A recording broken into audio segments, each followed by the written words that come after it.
कि मुझे रोक दिया गया 3 साल के लिए। 3 साल आप कहीं गाना नहीं गा सकते, किसी कंपनी में नहीं गा सकते। आप जिस दिन चाहेंगे उस दिन मैं खत्म हो पाऊंगा शायद। कि आप मेरे हिसाब से काम करिए। तो मैं किसी का गुलाम हूं नहीं, मैं आज़ाद इंसान हूं, मैं अपने मन का, मैं नरक का राजा हूं, स्वर्ग का नौकर नहीं। मेरी क्षमता मुझे पता है, मेरी औकात मुझे पता है कि मैं जमीन से यहां तक पहुंचा हूं। और एक मैं किसान का बेटा हूं। नहीं तो एक लिट्टी बेचने वाली की औकात क्या हो सकती है, एक दूध बेचने वाली की औकात क्या हो सकती है, जो आदमी 10-10 घर में नौकर होगा उसकी औकात क्या हो सकती है। बड़े पहाड़ पे चढ़ना होता है ना, तो बड़े पत्थर आपको प्रॉब्लम नहीं करते, छोटे छोटे कंकड़ आपको प्रॉब्लम करते हैं, क्योंकि वो चुभते हैं आपके पैरों में। आज नहीं तो कल इतना 14 ही बरस का वनवास हुआ था ना, लौटे तो मर्यादा पुरुषोत्तम श्री राम कहला के लौटे। ये सारी चीजें नहीं। कुछ भाई न्यूज बना रहे हैं कि 5 करोड़ रुपए मुझे मिला है। भाई सॉरी, 5 करोड़ की बात ही नहीं है, और 5 करोड़ मुझे मिला ही नहीं है। क्या जितने पेमेंट मुझे मिले थे उतने का मैंने गाना दे दिया था। हाँ, बात यहां बिगड़ी कि आप मेरे हिसाब से काम करिए। तो मैं किसी का गुलाम हूं नहीं, मैं आज़ाद इंसान हूं, मैं अपने मन का, मैं नरक का राजा हूं, स्वर्ग का नौकर नहीं। मैं ऐसा हूं, मैं छोटा मालिक बन के जीवन चलाना चाहता हूं, बड़ा नौकर बन के नहीं। और आप सबने ये ताकत दी है मुझे, आप सबके बदौलत ये ताकत मुझे मिली है।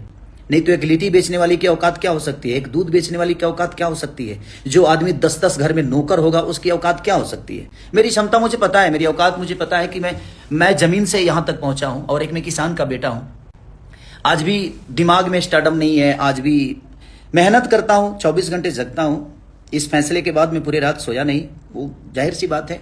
ये स्टार्डम चाहे जो भी मुझे मिला है, मेरी ज़िंदगी में जितनी भी उपलब्धियां मिली है, आप सबके बदौलत मिली है। और अचानक से किसी फैसले से ऐसा हो गया कि नहीं, मेरी पूरी जीवन रुक गई।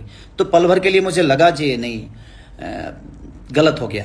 सोचिए कि उस राम का क्या होता होगा, जिस राम को गद्दी मिलनी थी और अचानक से उसको वनवास हो गया। तो धैर्य बहुत बड़ा चीज़ होता है ज़िंदगी में। कि धैर्य अगर आपके पास है तो ज़िंदगी में आपका कुछ बिगड़ेगा नहीं। और जिसके पास इतनी जनता हो, जिसके पास इतना प्यार हो, जिसके पास इतने सारे हाथ देने, आशीर्वाद देने वाले हाथ हो, उसका कोई क्या बिगाड़ सकता है, हैं? मैं हताश नहीं हूं इस चीज़ों से। और आप लोग बिल्कुल निश्चिंत रहिए, चिंता मत करिए। मेरी ज़िंदगी किसी एक की नहीं है जिसे कोई ख़त्म कर देगा। कोर्ट के फैसले का मैं सम्मान करता हूँ, बट उसके आगे भी तो चीज़ है। ऐसा थोड़ी है कि उसके आगे चीज़ नहीं है। ये ज़िंदगी यहाँ तक ख़त्म थोड़ी होती है। और ज़िंदगी आप सबके बदौलत है मेरी। आप जिस दिन चाहेंगे उस दिन मैं ख़त्म हो पाऊंगा शायद।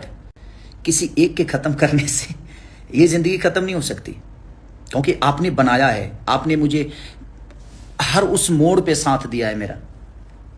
बट ठीक है, मैं मेहनती आदमी हूं, मैं मेहनत करना जानता हूं। मैंने किसी को, और ईश्वर है, महादेव सबका उद्धार करता है। अगर मैं गलत होऊंगा तो कल भी जो मेरे साथ होगा वो गलत होगा। अभी फैसला बहुत दूर तक है, अभी इतना जल्दी ख़त्म नहीं होगा।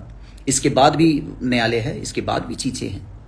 हम लोग लड़ने वाले लोग हैं, गरीबी से उठ कर आए हैं। तो गरीबी से आज आप लोगों ने इतना बड़ा साम्राज्य खड़ा करा दिया ना केसरी लाल यादव का।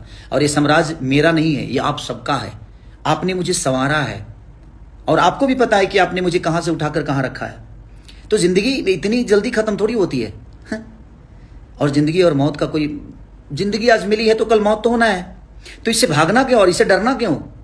मैं नहीं डरता अब, क्योंकि मेरे पास इतने आशीर्वाद देने वाले हाथ हैं कि मुझे लगता है कि मेरे माँ बाप आज अरबों में हैं। मेरे माँ बाप सिर्फ एक नहीं है, सिर्फ मंगरू यादव और मदोदरा देवी ही नहीं है। मेरे माँ बाप बिहार की वो सारी जनता है, यूपी की वो सारी जनता है, हिंदुस्तान में जहाँ जहाँ लोग मुझे प्यार करते हैं, आशीर्वाद देते हैं, सब लोग मेरे माँ बाप की तरह है, जिन्होंने मुझे संवारा है। और ठीक है, मेहनती आदमी, सच्चे आदमी को कष्ट होती है, नहीं तो राम को वनवास नहीं होता। वो सच्चे थे, राम बन गए तो बन गए। अगर वो जंगल नहीं गए होते ना तो मर्यादा पुरुषोत्तम श्री राम नहीं कहलाते। तो जिंदगी में जब आपको कष्ट होना तो समझिए कि एक नई उड़ान भरने वाले हैं आप, उससे हताश मत होइए। और मैं हताश नहीं हूं इस बात से कि मुझे रोक दिया गया 3 साल के लिए। 3 साल आप कहीं गाना नहीं गा सकते, किसी कंपनी में नहीं गा सकते। वो तो बाद की चीज है, वो तो आज का फैसला है, कल कुछ अलग होगा। और मैं आपका भाई हूं, कोशिश हमेशा करूंगा अपने फिल्मों द्वारा, अपने गाने द्वारा आप सबका मनोरंजन कराते रहूं।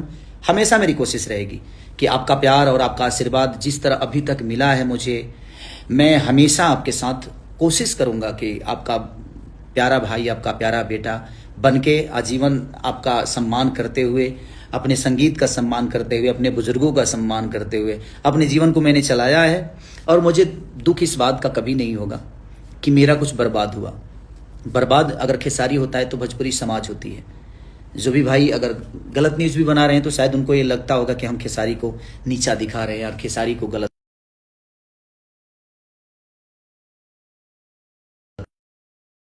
अगर कोई भी किसी भी भोजपुरी के कलाकार को अगर कोई हताश होती है, चीज़ें होती है, तो नो डाउट प्रॉब्लम भोजपुरी समाज को होता है, पूरे समाज को होता है। तो बस आप एकदम हैप्पी रहिए, बी पॉजिटिव, जिंदगी में पॉजिटिव रहिए। आप लोग खुश रहिए। आज नहीं तो कल इतना 14 ही बरस का वनवास हुआ था ना, लौटे तो मर्यादा पुरुषोत्तम श्री राम कहला के लौटे वो, नहीं तो वो अयोध्या में सिर्फ राम थे, दशरथ के पुत्र थे, बट लौटे तो मर्यादा पुरुषोत्तम श्री राम कहलाए। तो जिंदगी में जब वनवास से लौटती होती है ना, तो वो आपका कद ऊंचा करके लौट आता है। तो जिंदगी है, रास्ता है, चलना है, और रास्ते चलने में कांटे भी आते हैं। किसी फूल को तलाशना होता है ना, तो कांटों का सफर करना पड़ता है, और वही ये छोटी छोटी कांटे होती हैं।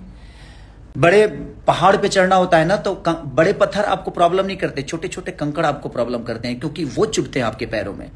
बड़े पत्थर पे तो पैर रख सकते हैं आप, लेकिन छोटी पत्थर जो होती है ना, वो आपको कहीं ना कहीं प्रॉब्लम करती है। तो जिस भाई ने ये ऐसा स्टेप मेरे लिए उठाया है, वो भी सम्मानित है, मैं उनका भी सम्मान करता हूँ कि वो खुश रहें। अगर इस फैसले से उनको खुशी मिलती है, उनको बहुत बड़ा दौलत मिलता है, तो ईश्वर क्या किसी को हक नहीं है कि अपने जीवन में बड़ा बन जाए। बस अपना ख्याल रखिए, और मैं ठीक हूँ, मुझे कुछ नहीं है प्रॉब्लम, मैं भी हैप्पी, मैं कोई तकलीफ में नहीं हूँ। आप सबका प्यारा भाई हूँ, कोशिश करूँगा, मेहनत करूँगा, आज नहीं तो कल चीज़ें अच्छी हो जाएगी। Love you all.